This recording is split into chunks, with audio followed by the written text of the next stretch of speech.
Halo semuanya, balik lagi bareng saya Robi. Jadi, di video kali ini, saya akan mencoba merekap alur cerita dari film yang berjudul The Tunnel. The Tunnel sendiri merupakan film yang dirilis pada tahun 2016 dan dibintangi oleh Ha Jung Woo, Bae Do-na, Nam Ji Yoon, dan Oh Dal Soo. Ya, tanpa berpanjang lebar lagi, langsung saja kita masuk ke dalam videonya.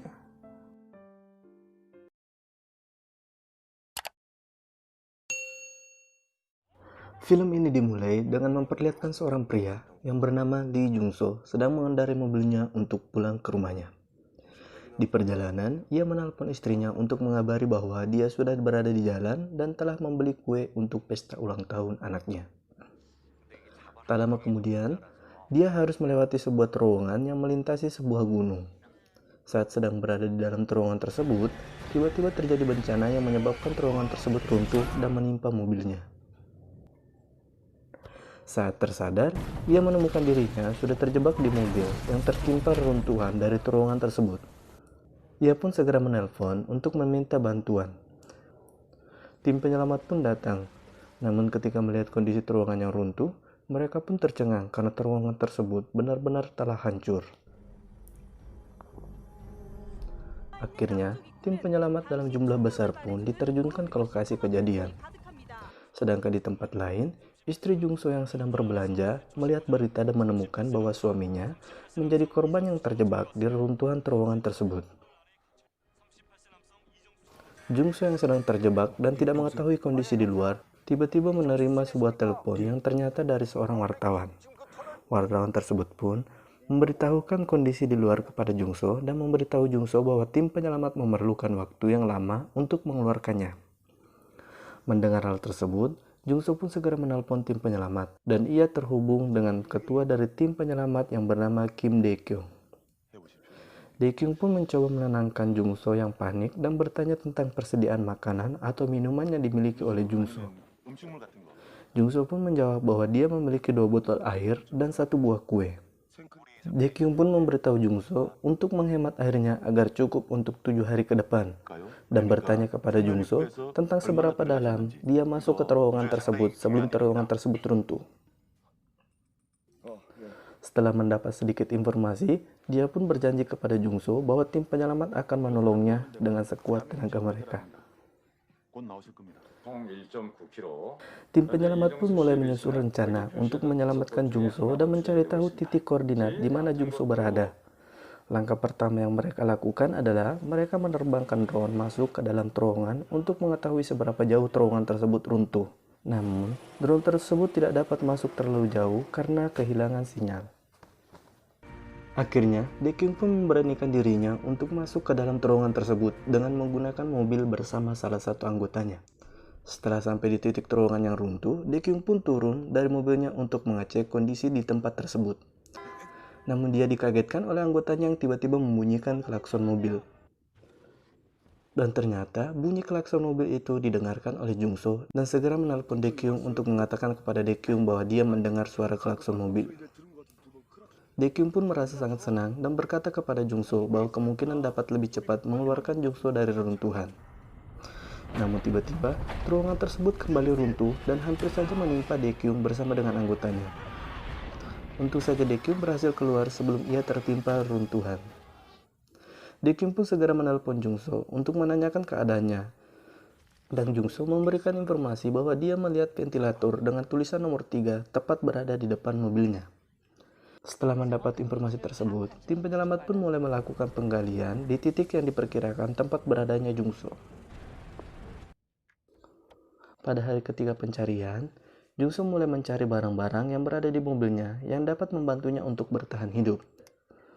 Dan dia menemukan 2 buah senter dan pakaian yang berada di bagasi mobilnya. Saat mencoba untuk kembali tidur, tiba-tiba dia mendengar suara dari runtuhan dan dia melihat seekor anjing. Ia pun bertanya-tanya dari mana asal anjing tersebut. Tak lama kemudian, dia mendengar suara perempuan yang meminta tolong. Ia pun berusaha untuk mendatangi sumber suara tersebut dan menemukan seorang perempuan yang juga menjadi korban. Namun naasnya, perempuan tersebut tidak bisa bergerak karena terhimpit reruntuhan yang cukup besar. Jungsu pun masuk ke mobil si perempuan tersebut dengan maksud ingin mengangkat reruntuhan yang menghimpit tubuhnya. Akan tetapi, usaha Jungsu gagal karena besarnya reruntuhan itu. Perempuan tersebut pun diketahui bernama Mina. Mina pun bertanya tentang apa yang terjadi dan meminta air kepada Jungsu. Karena merasa iba dan kasihan, Jungsu pun memberikan sebagian airnya kepada Mina. Mina pun kembali meminta tolong kepada Jungso untuk dicarikan HP miliknya. Akan tetapi, HP milik Mina hancur dan tidak dapat berfungsi. Akhirnya, Mina pun meminjam HP milik Jungso untuk menelpon ibunya. Setelah menelpon ibu Mina, Jungso pun mencoba menghibur Mina dengan menyalakan radio di mobil Mina. Karena Mina ingin tidur, akhirnya Jungso pun kembali ke mobilnya dan memberikan salah satu senter miliknya kepada Mina. Saat berada di mobilnya, Jungso pun memeriksa kuenya dan bermaksud memberi Mina sebagian dari kue tersebut. Akan tetapi, saat tertidur, ternyata kue miliknya telah habis dimakan anjing milik Mina. Ia pun sangat kesal sampai mengeluarkan kata-kata mutiara.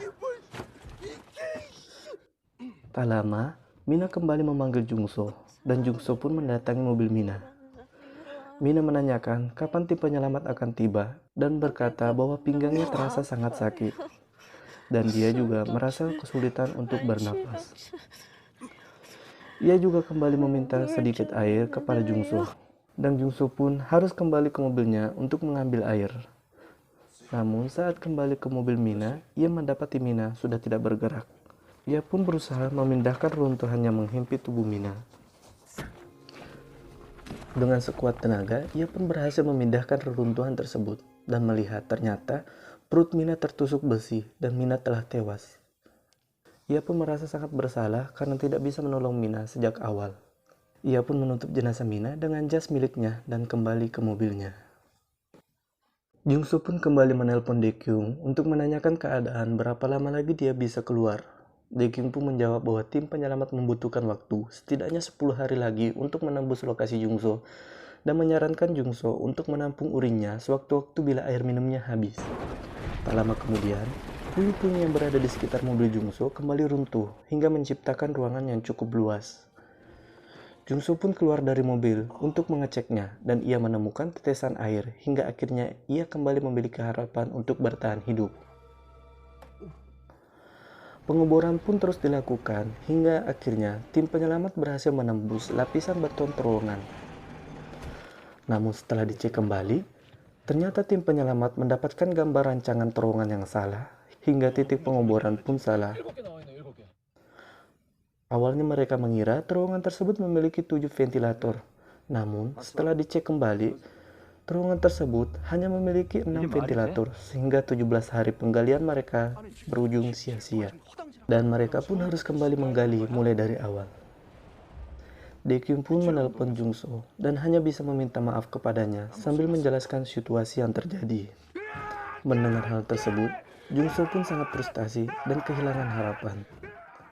Ia pun berbicara dengan istrinya dan berkata bahwa dia tidak mampu bertahan lagi. Mendengar hal tersebut, istri Jungso mengancam Jungso, bila dia tidak mau bertahan, maka dia dan anaknya juga akan mati. Baterai HP milik Jungso pun habis yang membuat percakapan mereka terputus. Dengan turunnya salju, cuaca pun semakin memburuk hingga mempersulit proses evakuasi. Bahkan banyak pihak yang meragukan apakah Jungso masih hidup atau telah tewas di bawah reruntuhan. Namun, Daekyung telah berjanji kepada Jungso bersikeras untuk menyelamatkan Jungso dan yakin bahwa Jungso masih hidup. Sementara di reruntuhan, Jungso yang sudah tidak dapat berkomunikasi dengan tim penyelamat pun tampak sangat putus asa. Keadaan diperparah dengan jatuhnya korban dari tim penyelamat yang membuat banyak pihak berpikir untuk menghentikan proses pencarian dan meminta persetujuan dari istri Jungso. Istri Jungso pun dengan terpaksa menandatangani surat persetujuan tersebut, walaupun dia masih yakin bahwa suaminya masih hidup.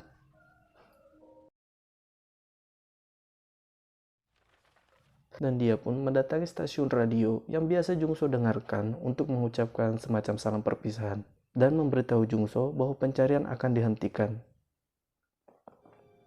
Jungsu yang tidak dapat melakukan apa-apa hanya bisa mendengarkan suara istrinya di radio sambil terus berkata bahwa dia masih hidup. Pada hari ke-27 pencarian, proses evakuasi pun secara resmi dihentikan dan mereka pun akan melakukan peledakan untuk memudahkan pembongkaran terowongan yang runtuh. Akan tetapi, Daekyung yang sudah berjanji kepada Jungso bersikeras untuk mengecek sendiri apakah Jungso masih hidup atau telah tewas di reruntuhan. Akhirnya, ia pun memutuskan untuk turun ke lubang galian yang telah mereka bor. Dengan membawa alat pendeteksi suara, ia pun masuk untuk memastikan apakah masih ada tanda-tanda bahwa Jungso masih hidup di bawah reruntuhan tersebut. Namun, karena proses peledakan akan segera dilakukan, Daekyung pun dipaksa untuk keluar oleh atasannya. Dan secara tidak sengaja, alat pendeteksi suara yang Daekyung bawa patah dan tertinggal di dalam lubang. Tim peledak pun mulai melakukan peledakan untuk membersihkan terowongan tersebut. Dan Jungso yang masih hidup tampak mencoba untuk menghindari reruntuhan yang terjadi akibat ledakan tersebut.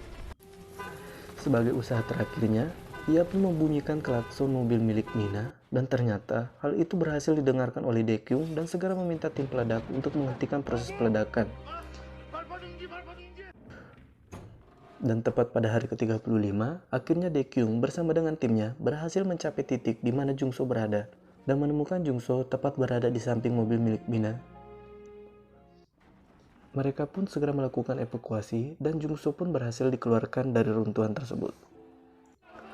Berita keberhasilan tim penyelamat pun membuat banyak wartawan berkumpul hingga menghambat tim penyelamat untuk membawa Jungso segera ke rumah sakit.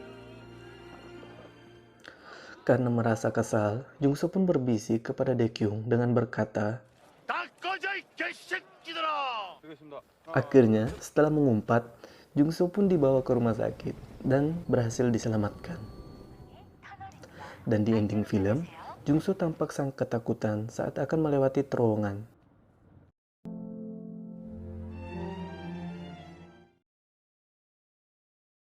Jadi itu ya guys, alur cerita dari film The Tunnel. Kalau kalian suka dengan video ini, jangan lupa like dan subscribe. Saya Robby pamit, see you in next video. Bye-bye.